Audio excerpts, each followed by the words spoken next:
Dobos tető készítés.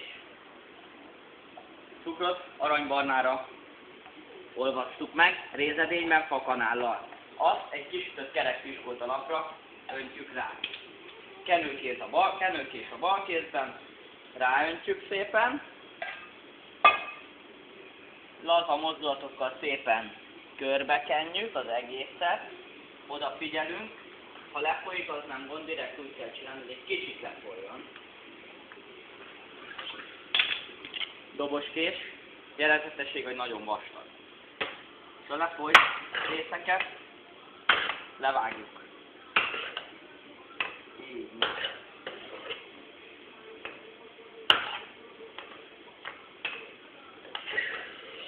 Figyelni kell, mert nagyon balesetveszélyes.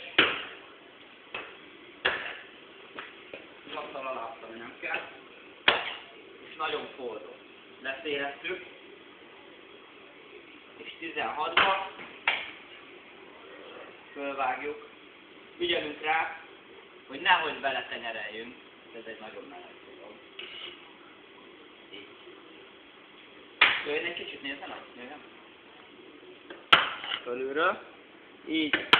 És ennyi a művelet.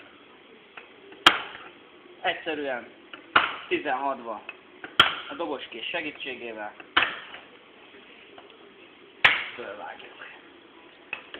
De lábhalál.